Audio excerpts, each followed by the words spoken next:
Okay, we're live. Ranjeet, thanks for joining me this afternoon. As I typically do, I'll give you the floor. Why don't you go ahead and introduce yourself to my audience, who you are, what you do, and I'd love to get into your background because I think it's really relevant to what you help people do today. Wonderful. Thank you for the opportunity. I'm Ranji. I'm a transformation coach. I help people to become the best version of themselves and fulfill their American dream by and landing a perfect job by applying for EB1A green card. And correct me if I'm wrong, but is that how you were able to emigrate to the United States as well? Is through that EB1A green card? Absolutely. The EB1A green card, colloquially, it's called as Einstein visa or a genius visa. The law states that one needs to be an Oscar awardee, a Nobel laureate, or an Olympian to get this green card. But what happens is that in every field, in every discipline, you don't have a Nobel Prize, Oscar, or an Olympic. Say you are a podcaster. So, how would you kind of apply for this? Then there are certain success metrics in every field that could be established, which would potentially demonstrate that, let's say, for example, if there were a Nobel Prize to be the best podcaster, you should be at least the contender for it, if not winning it. We have to demonstrate it in that fashion. And so, if you're able to, can you kind of articulate how you were able to leverage it? What was your specific expertise, or how did you position yourself as an expert in order to use the EB1A green card visa? Absolutely. My expertise was financial planning, personal financial planning, and I have been kind of running some certification programs in India and also helping to develop the models in rest of the part of the world, including the USA, in terms of how people should manage their finances. Now, it was a pretty unique. So, one of the unique things that happens in for the purpose of EB1A green card is you have to define your expertise in a very, very focused and specific manner, which addresses a particular problem, and you are the solution. So, you have to demonstrate it for this particular purpose. So, as I said, my expertise was financial planning, and within that, I chose regulations. That how regulations should be framed in financial planning. So that was having said this, then obviously, as I mentioned to you earlier, you need to demonstrate that you are the best top in 1% of the field of your expertise. You don't have to be Einstein for that in that sense, but yes, if there were a Nobel Prize or an Oscar, how do you do that? Now, in this case, what happened is then what are the different publications that one might do? Like I did over 1,000 publications, articles, and other things. There are different, I was invited for various speaking engagements, which I did.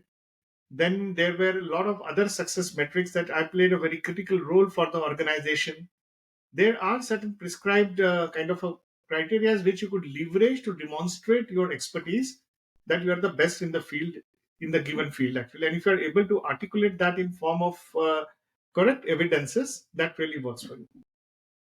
And can we back up a bit? And correct me if I'm wrong, but you were born and grew up in India, is that correct? Absolutely.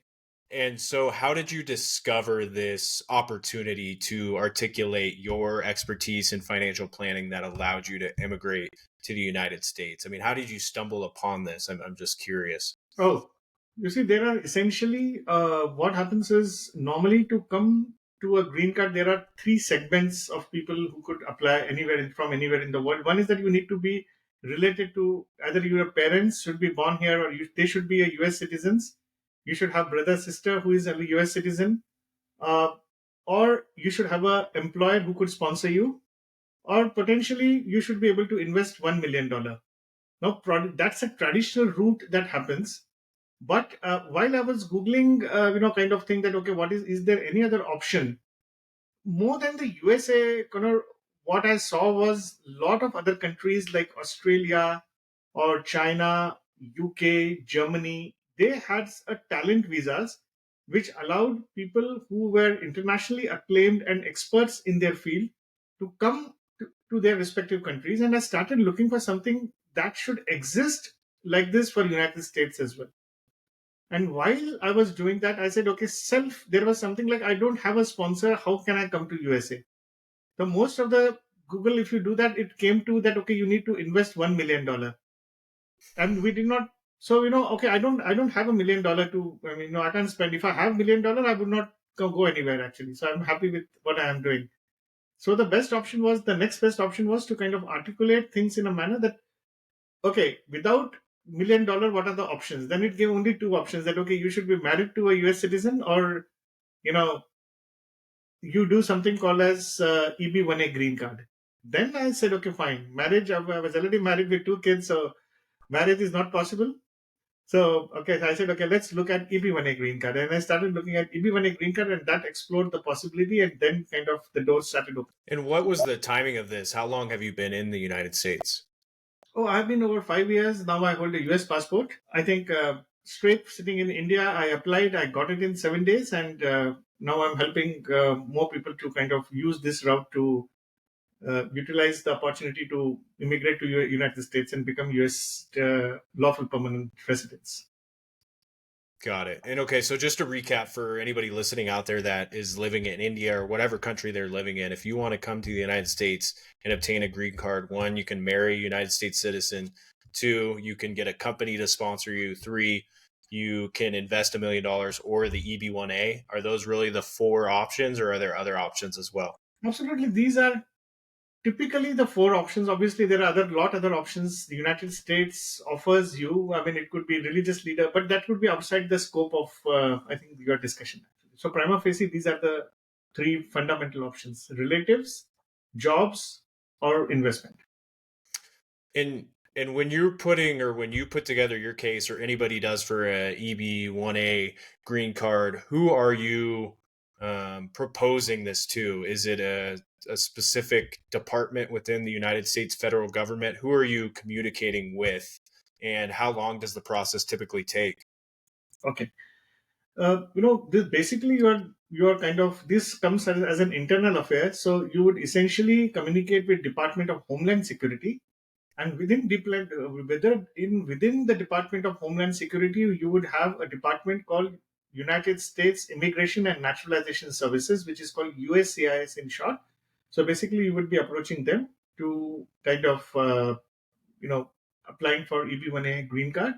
There is a prescribed process for that. You have to fill up a form I-140 along with all the details you have to give, and there is normally the processing, depending on the timing where you are based or everything, it could take anywhere from 8 months to 6 months. Also, sometimes it takes a little earlier as well. But they have a concept of something called as a premium processing, wherein you could kind of pay. I think currently the fees are in the range of 2,600 or 700. You pay them, and they could expedite your case or process your case in 15 days. And can we maybe kind of shift and talk about qualifications? So you're saying you need to be top 1% in your field. That seems relatively subjective. Can anybody build a case that they're top 1% in their field, or who do you recommend targets this? I mean, are you recommending people come up with these far-fetched stories, or do you actually have to have the experience and the data to back it up? Definitely, you need to have data to back up. Interestingly, before we go there and into who could potentially be, let me tell you, I have seen the youngest person to get EB1A green card is a 23-year-old gentleman from India, and I have not met the, and I have met this person also, and I'm also aware of one particular case, a girl from India who was just 19, and so it's, you see, the temporal is not a factor for this. When I say that you should be top 1%, let me go more granular in this particular way, Connor, that it's about top 1% in your field of expertise, not only from a knowledge perspective, but also from the impact perspective that you create. Now, I mean, it's not about your degrees. And in fact, there is another interesting thing about EB1A green card I may like to point out. For the purpose of EB1A green card, unlike other green cards, there is something called as EB1B, there is called as EB2, there is something called as EB1C. There are a lot other some subcategories within that green card options available. In one way or the other, they always prescribe some education qualifications. But EB1A green card, interestingly, does not prescribe any job, any education qualifications. You could be in any part of the world. You don't need a sponsor. Now, I have a very different concept or a philosophy to look at this, Connor. It's very interesting.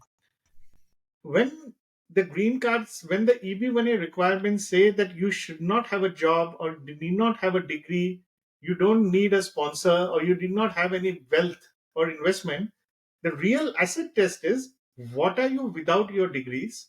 What are you without your job? Or even if so, we have seen the people from working with the top fortune companies, they are not able to make it for EB1A green card.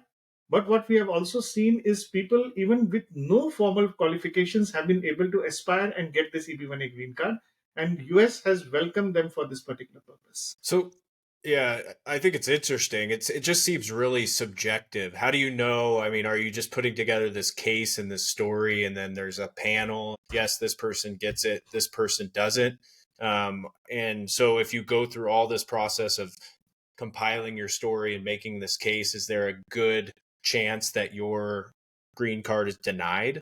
Those are just kind of some of the things that come up. It just seems so subjective, right? Or am I a little off Well, course? it appears because this is the only green card. Let me tell you, I mean, another great thing.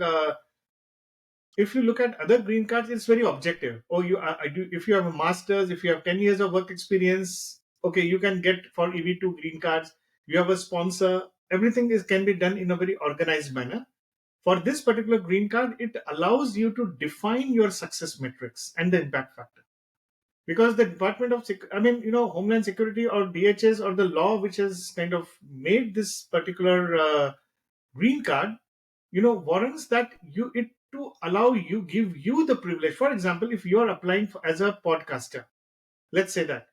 Now it would be okay how you define your success as a podcaster, how much audience you have, what is the impact that you have made in the world by virtue of your podcast, what kind of segments you are targeting, how many people got benefited because of your podcast, do you understand the technology of podcasting, are you using the right equipments? So there could be multiple array of things. Okay, have you got some awards for your podcast? Who are the guests? What do other people think? I mean, one can answer those 1,000 questions, make an evidence out of it. How much income that you are earning out of it? Can you give your tax return to substantiate that? So it appears very subjective, but eventually there is an element of objectivity that you have a privilege to demonstrate. Are you getting it? So let us say, for example, there are two podcasters. Let us say it is you and there is somebody else also. Now, both of you can have a privilege of defining your own success metrics, how you define yourself to be the best in the world. That's the first thing. And then both of you may get it, both of you may not get it, depending, but they will not challenge those metrics. That's the best part. They will not challenge those metrics, but they will see the objectivity in those metrics. Okay, you can't say that, okay, fine, I'm the best podcaster sitting in Awatuki in Phoenix. No, that will not work. So you will have to create an objectivity which is very inclusive in nature. You cannot say, I'm the best podcaster who is a white male sitting in Arizona. No, that won't work for you.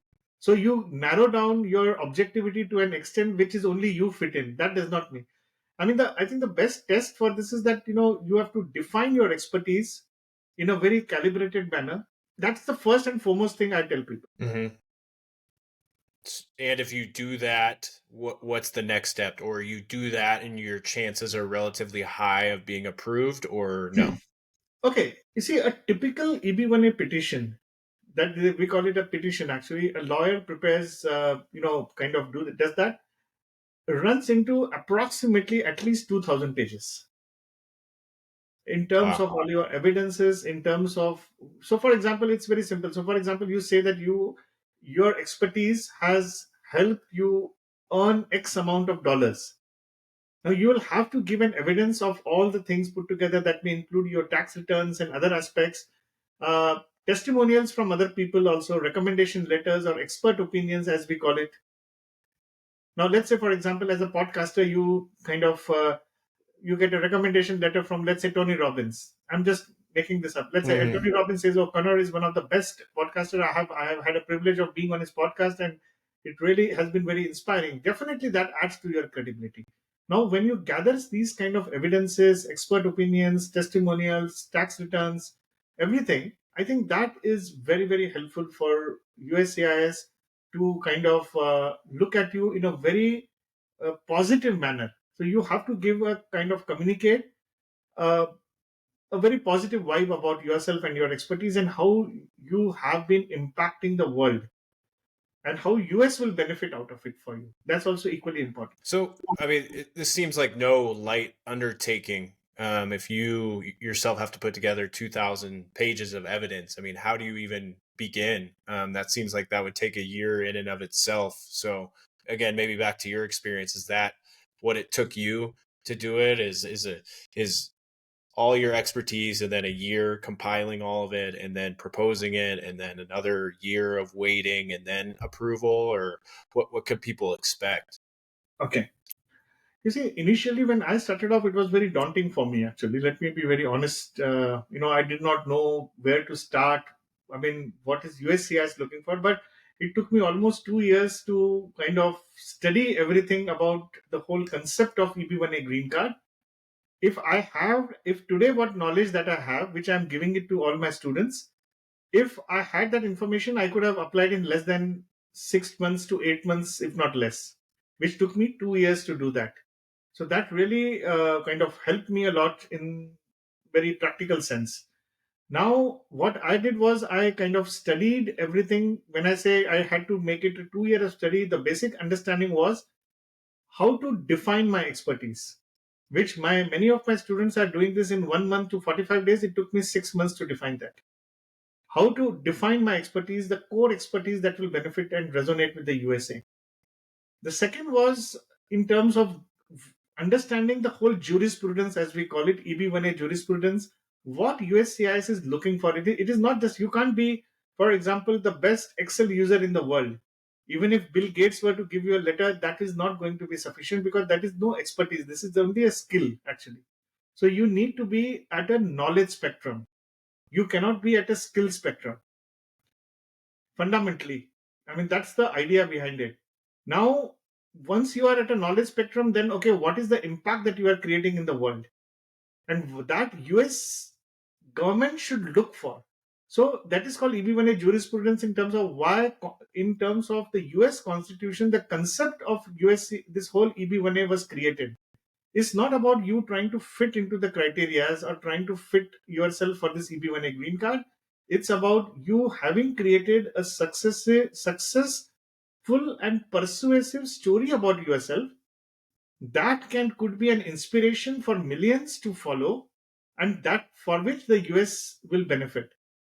And if you look at the legislation behind the whole EB1A when it was introduced, I mean, the idea was that US wants to be or at the forefront of all technology innovations and be at the best in the world in every field of expertise. That's the whole philosophy, and anybody who is good at that would be welcomed by the US. So are you in that league for which that would help the nation to become the best in that particular field or not, is the question that you have to first ask yourself. It's not just about being the best what you perceive it to be. I mean, if you had to create a narrative, or to put it in a very simple terms, Connor, if you had to create a narrative about yourself on a one single page, let's say A4 size paper, if you're writing, scribbling down, I always tell my students to do this exercise for yourself as a coach. Okay, how would the world look like without you? If you can put it a very persuasive story about it, and let's take a case of a truly an extraordinary person. I mean, hypothetically, let's take, for the sake of it, let's say Elon Musk, for example. If he were to scribble down, or if you were to scribble down on his behalf, let's say, as an extraordinary person, how would the world look like without Elon Musk? So you would realize, oh, there won't be development much in AI. There won't be much development in something like PayPal or payment systems that happen. There won't be. So obviously, he represents a multitude of talents when it comes to extraordinary ability. What talent that you have that the world would be deprived of if even you were not born? Let's say that. I So think to this is help, one of the ways I would say to present. I mean, this is not a technical way of presenting or a legal way of presenting, but this is one of the conceptual understanding that you could think of if you are aspiring, if one is aspiring for this EB1A green. So to kind of help articulate that, do you know how many people apply for the EB1A per year versus how many people are accepted? Do you have any insight into that? Yeah, roughly, it changes from year to year actually, but on an average, what we have seen is around 10 to 12,000 people should be applying every year, and anywhere from 3,000 to 5,000 people would be getting it. Hmm. And why is the barrier of having to form that story, is that where a lot of people say and realize, hey, this is not for me? I'm just wondering why it's not higher. Is it just because it takes so much to put together that case that's a lot of people just don't even get there? There are three reasons why I would say it's not very high. First is people believe that they cannot do it. It's like if you ask me to, and one has to be really very good at what one is doing in life. You see, typically, Connor, what happens is that our entire education system, after our industry revolution, if you look at it, is created in a manner that is that has made us good for doing job performance of a job and earning decent money, buying a car, buying a house, and living up to expectations what society has embarked upon us. Let's make it that way. That's the way how we all tend to live. Now, when it comes to EB1A, I have met over at least, I have studied over 1,000 cases and met 30 to 50 EB1, I think roughly around 50 EB1A achievers. 15, 20 of them are close to kind of, 15 are at least from our program, what we are doing right now. I can tell you their outlook is very different. They are not typical, people like normally how would look like, okay, having big cars or something. They are constantly in lookout for changing the world. Now, are you in that league or are you not in the league? So that is what there are people who are working even $1 million. They may not get EB1A, while there are people who may be earning maybe a fraction of that would be closer to getting EB1A. It's just that your mindset have to shift contrary to what our education system has made us believe. And that's the reason that shift in mindset evolves us to become the best version of ourselves and apply for EB1A green card. Does that make sense?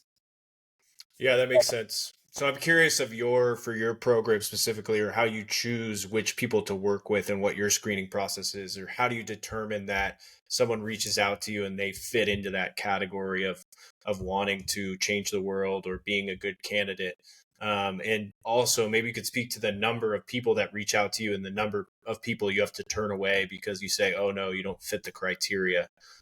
So yeah, curious Okay. about that. Let me tell you something. My take on that would be like this, Connor.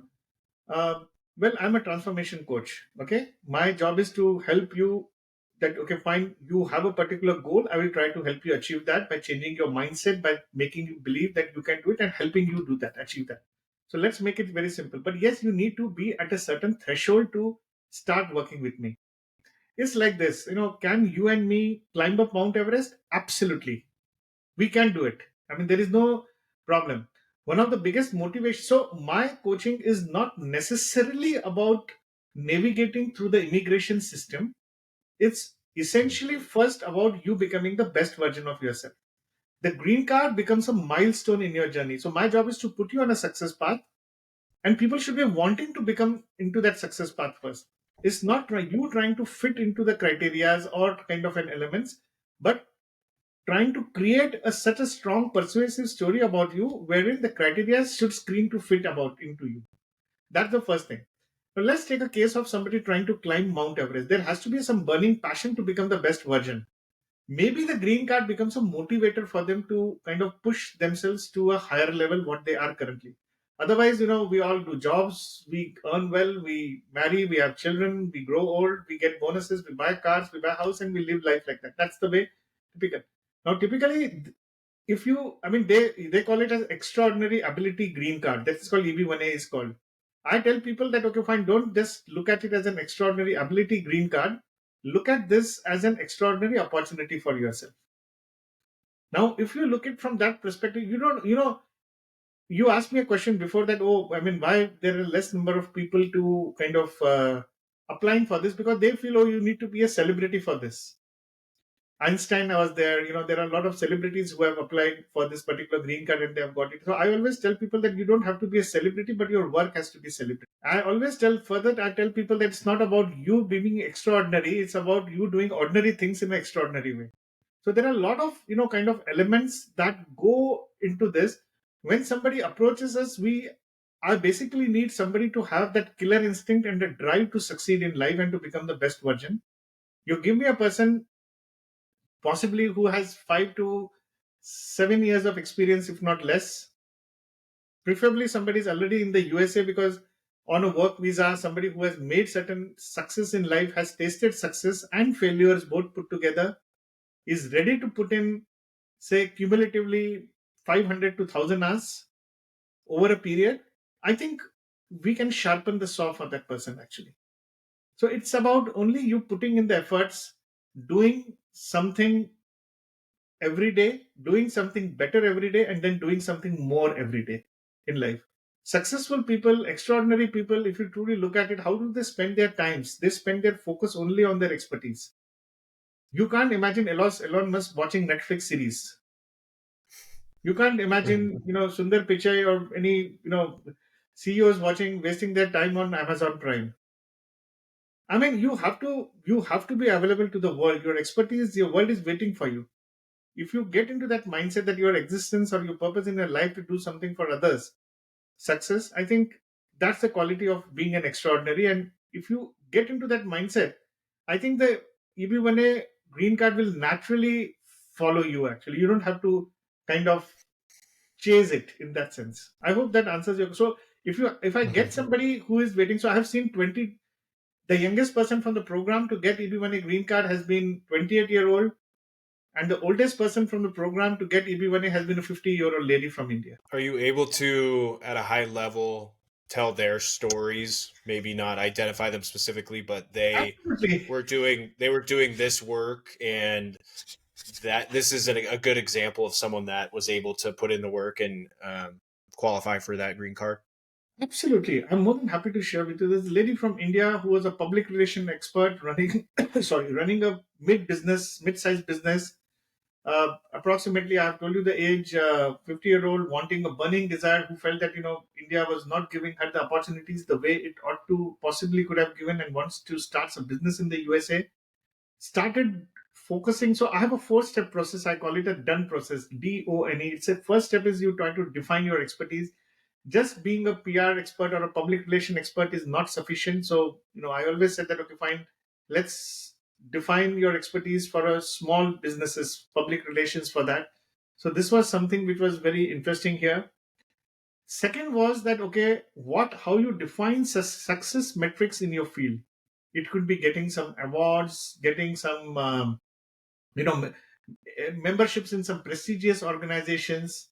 It could mean, contributing, creating some kind of a contribution and writing some articles. It could mean, playing a very critical role in the organization where you work for, getting right testimonials. In the whole process, the person also got, honorary PhD from one of the leading universities in the world because of the work and the contribution that person was putting in.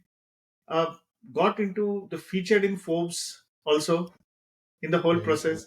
Now, this definitely positioned the person into a very demanding league that US should not be missing out. And a persuasive case was made, and eventually the person got it in just 3 or 4 days. The petition approved, and Einstein visa got approved.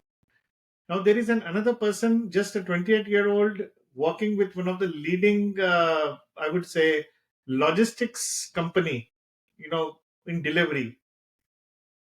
I mean, the person was just a software engineer related to artificial intelligence. We had to again define the person's expertise as something like, the person was preparing a software, connecting the software to satellites for the best routing. So we said that, fine, can you define your expertise? He said, no, I'm doing this in a particular way. So what happened is, here we kind of helped the person to create an expertise or define the expertise, we call it, in a way that would resonate with the USCIS for the purpose of EB1A green card. We said, okay, fine, this could potentially be geospatial software engineer. Now that became one of the expertise. Then the criteria wherein the person could go were organized. So this becomes, first step is defining your expertise. The second is organizing your criteria. Then you have to create milestones that, okay, to become EB1A achiever, depending on your success metrics, you have to move from point A to point B. Now you are at point A. So when you move to point B, the step is called nurture. So the first step is define, second step is organize, the third step is nurture. In nurture, you seek memberships in prestigious organizations. You basically become available to the world. You have to, let's say, for example, creating a website for yourself. Most of the people would not do that actually. So once you do that, it is very much, we can kind of, do this. And the last is execute, creating a persuasive petition and submission for United States government. So if you follow this all four steps in order, and I have told you about these two particular cases, how we help the people, and there are other, 11 others who help them equally as well, actually. So what I'm hearing is that you mentioned that you need expertise, you need to be extraordinary, but I'm hearing people that may have originally thought that they were just doing ordinary work. Oh, I'm just in PR, I'm just an engineer. But if you dig deeper and you follow kind of the framework that you've established, I think there are quite a few more people out there that may think that could craft their stories in a way that would allow them to be approved for the EB1A. Is that accurate? It's almost, I would say, absolutely, it makes a lot of sense. It is just that, as I told you again, I would like to go back step back a little bit. That typically the whole industrial revolution and our education system has trained us to believe that we are part of the small nut in the big machine, actually. But if you realize, if you learn to be observer of your own work, of your own thoughts, if you learn to be an observer of the impact that you are creating on the world, maybe you are sitting at your home and just coding. But for example, I will tell you an interesting story. It's not from the program, but a more from one of the EB1A achievers I met recently, actually, a couple of months back. Now, this particular person was a software app manufacturer producer. He created an app actually which basically helped to identify the closest parking spots. It looked very simple. It looks very, but he was one of the first earlier ones to do that actually. But if you look at the impact that he is creating, like in terms of, let's say, for example, carbon emission that is being prevented by virtue of creating that particular app to help people identify the time that he is saving, the fuel that he is saving is enormous. And possibly he was one of the earliest one to think of this particular app, looking at the location where you are and identifying it. It's a very simple idea. It's like, Apple falling from the top and Newton realizing it that, okay, there's something called as gravity. Before Newton also, Apple did fell before, but nobody noticed that because we were just involved and engrossed in our own thought processes. So this guy creates something very different, presents it in a very persuasive manner, which fulfills the quality of legal arguments that warrants the purpose of EB1A and getting it. It's one of the best things that can happen, I feel. So definitely this deserves. So no matter your age, no matter your, where you are based, and I think the world would love to have you here in this case. So yes, what you are saying makes sense. You just need to understand the possible impact of the work that you have done. Let me also give you one more feedback. Many people who earn money, I mean, they may be earning 150,000, 200,000, or more also actually. Somebody has, let's say, for example, 10 years of experience. I have a very simple way of looking at things. It's not about the money that we are talking, but the impact. Normally, let us say, what happens is that any company would pay you an X dollar if the value of the work that you are creating should be at least 20x. So on an average, if you have been earning X amount and with a 10 years experience, you have actually created, without you knowing, possibly have created 200 times of your annual income, the impact in the world. And if you are earning close to 150 or 200,000, it's a huge number. What we are talking, we're talking about something close to $40 million. It means that if $40 million has been the impact of your work, can you list that work down? Can you list the data points? So it becomes like a zigzag puzzle, or you have all the points here, and you have to create a beautiful story out of it actually. Then okay, fine. And what was the common theme that made that powerful impact by your presence in the world? If you are able to put that kind of a narrative, I think, forget EB1A green card. I think you can achieve anything in life. Actually, I personally feel. I think that's a really interesting point, and I want to see if you can elaborate on something you brought up a couple times about, I guess, post-industrial revolution or current education system and how it teaches us and trains us to think. And you mentioned something earlier about being more of an observer or kind of breaking out of those thought patterns that society places on us. How, and this could be somebody that wants an EB1A, or maybe for anybody in general that just already lives in the United States. How do you develop that skill? Because I think it is a skill. Okay, it will be very simple. The first, let me answer the second part, that how do you learn to be observer? The first thing is that many people whom we see coming in the program, even after joining, I think they have a challenge to deal with, is something that we call as imposter syndrome. That it's not for me. Am I cut out for that? Oh, this is only for genius. I have not done anything impactful in my life, because we are viewing things from a validation perspective from others, from other perspectives here, from what other think of us or what society thinks of us. I think if we stop seeing validation from others, I think it is going to be very helpful. I think that is one of the ways to break your own thought patterns, that stop, kind of validating it.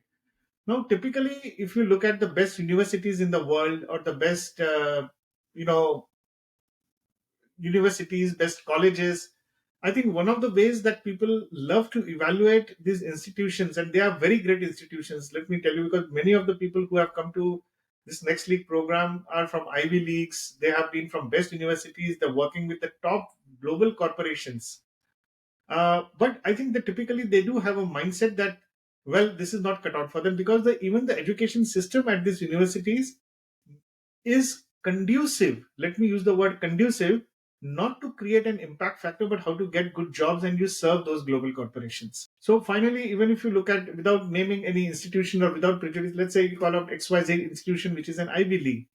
I think people would love to kind of, join this institution, because, if I join that institution, because uh, all the graduates from that institution get a starting salary of, let's say, 150,000 or 200,000. That's the way we perceive it. Okay, can we look at it from a perspective that, okay, I would like to join this institution because I'm going to learn more and create more impact factor in the world because of this. I love to do, XYZ.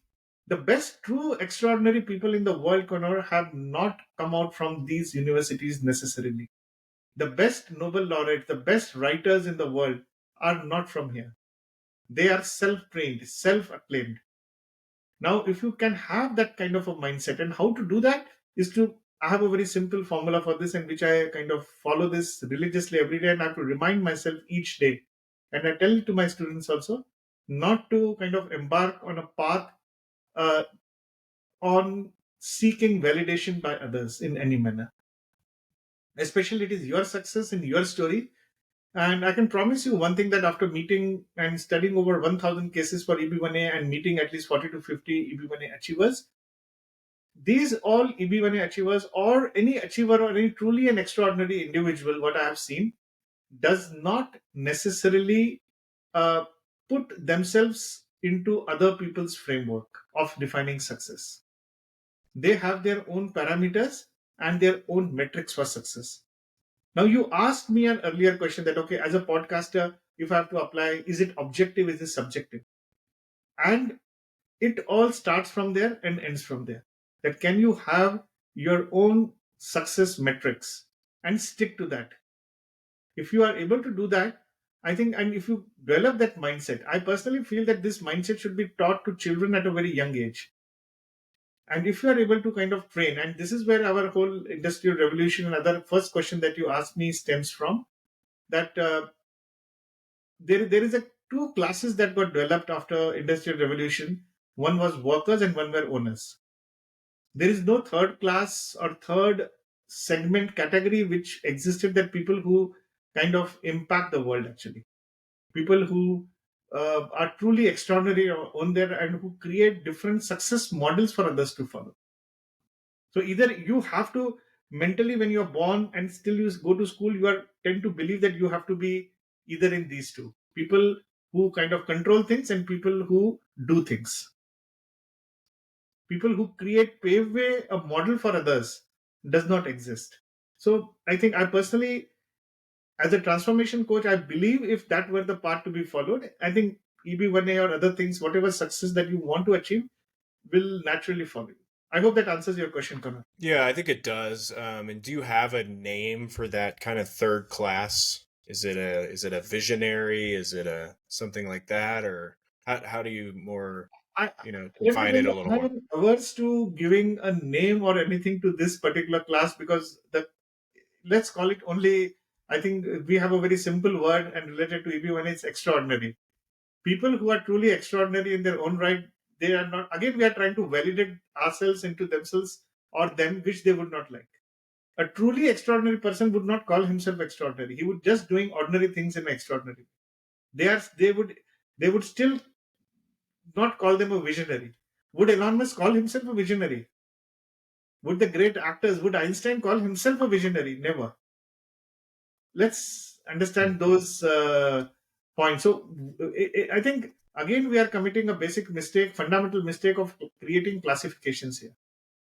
You just have to be, as in philosophy it is called as, or spirituality as it called it, as it is actually. Just let it be as actually as it is. I think people who are really great, people who are there to difference in the world, they don't seek any classification. And I would always encourage people to do that in that spirit, actually. Just continue your work, continue doing more and continue doing better each day.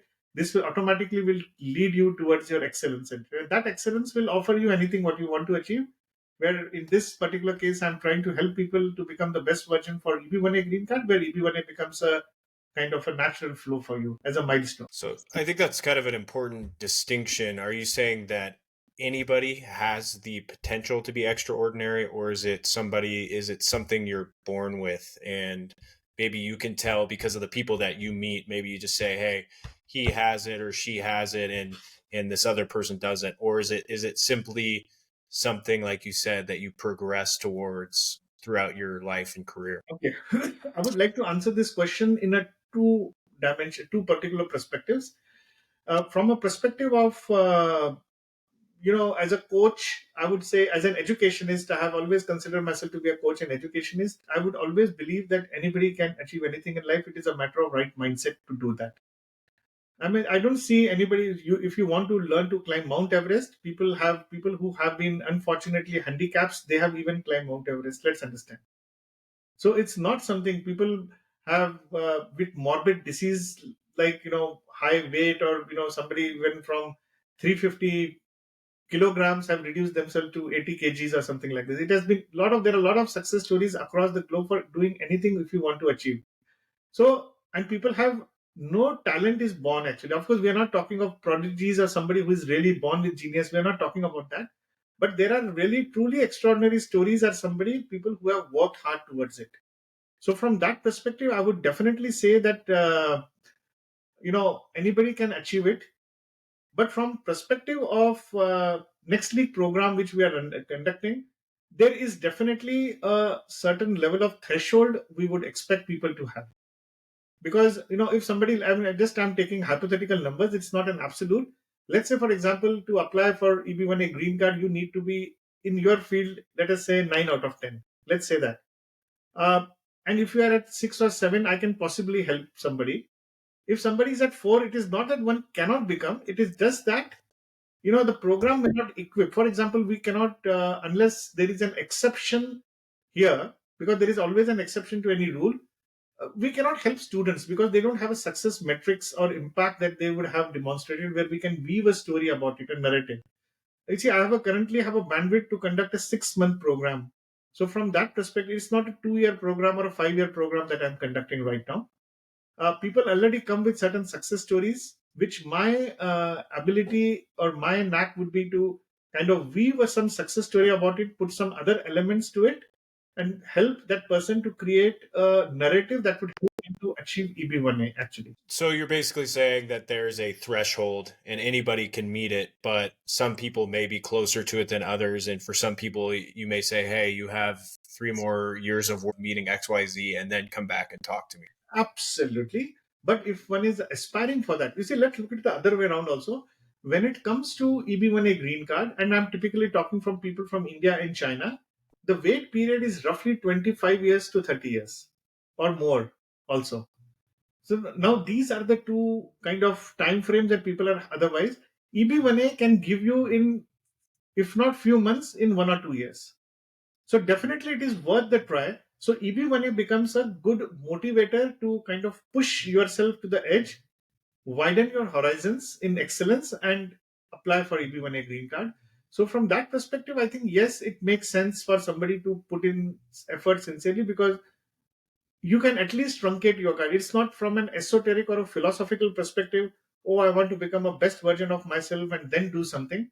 But it also helps you to create a success blueprint. Like, for example, when I was a financial planning CEO, I was already a CEO. Okay, fine, I want to become a US citizen. What should I do? Oh, I mean, I was already doing, I felt that I was pretty successful. I had nothing more to do. But when I thought of this EB1A green card, I studied for 2 years. I made efforts. I realized, oh, there is so much to do in my own field that could push me to my edge. And then I applied and I got it. Had I not thought of EB1A green card, possibly I would have been happy sitting out in India. Mm-hmm. Just, you're making good money, you have good car, you have nice house. So what else you want in life, basically? So it helped me to push myself to the edges. Today, I'm helping several other people to become the best version of themselves from multitude of field, and contributing to this great nation, helping them to fulfill American dream. So there is a tremendous sense of satisfaction also that follows here. And also this gives me an opportunity to work with people who are in the pinnacle of their careers, pinnacle of their lives.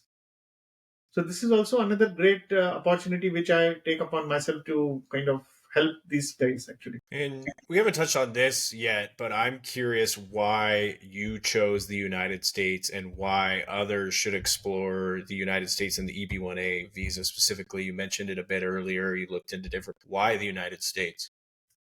I think it has a very absorbing culture. That's the first and foremost thing, where the talent is,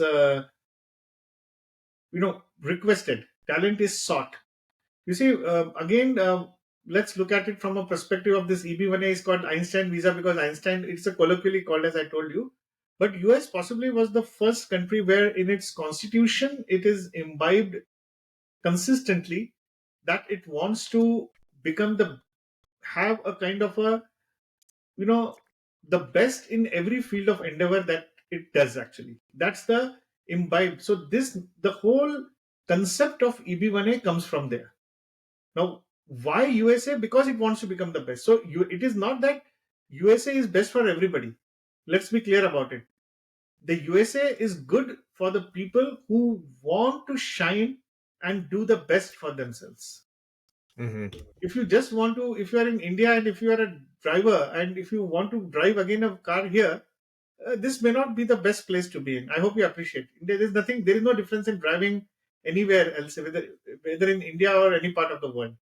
But if you have a concept, if you have an idea, you want to start a company, you want to become the best version of yourself, create something out in this world for the betterment of the world, US does give you that opportunity. And that's why you should think of coming to United States. I've grown up in the United States my whole life. I think there are a lot of pros, and I think you're right, but I think there are also cons to the United States. Do you feel that people exploring immigration to the U.S. should understand those cons as well? You've been here, I think you said, going on 5 years. I'm not sure if you expected maybe to see some of the issues that we are experiencing, from a cost of living, homelessness, things along those lines. So I guess I just want to say, should others, I think they need to be aware of those potential downsides to the United States as well. Do you agree with that? Okay, Connor, let me give you an answer because we are restricting ourselves here right now by asking this question.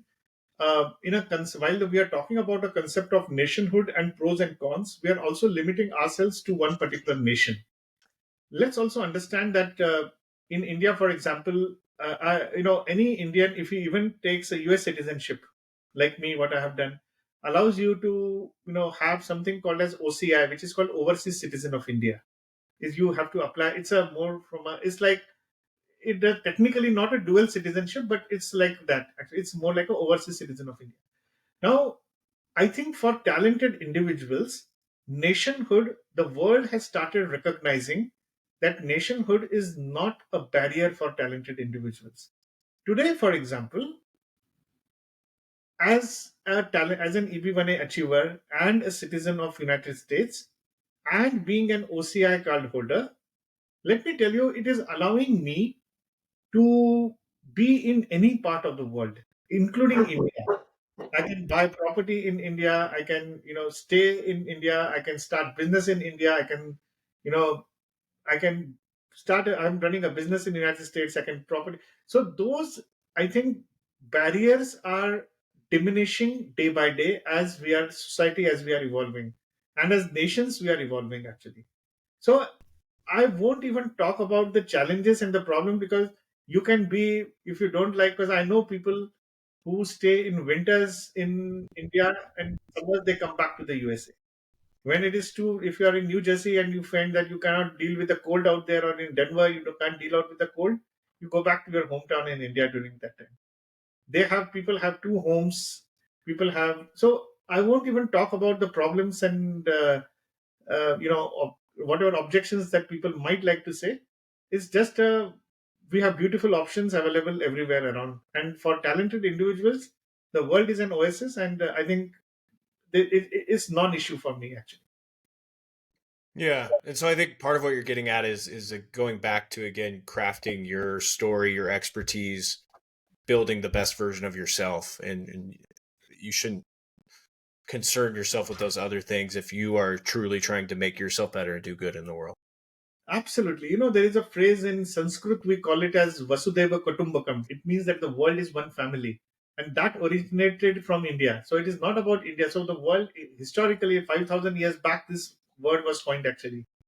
So this basically talks about the world being how the world is a unit, actually.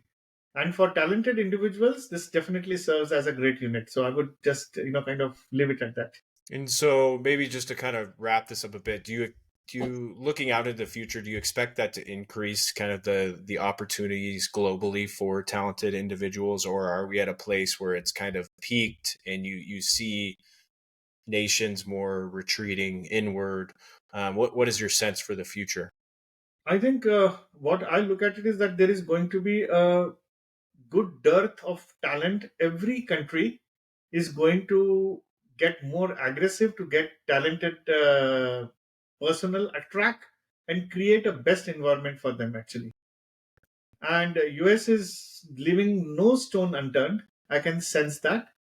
Uh, if you are talented, if you have something to offer to the world, and if you can be a great asset to the nation, and obviously you should be able to prove it and document it properly, I think you can fulfill your American dream. Yep, I think that's great, right? It all comes back to building skills and expertise, as you mentioned. And so, for those in the audience, maybe we can close with that have interest in learning more or working with you.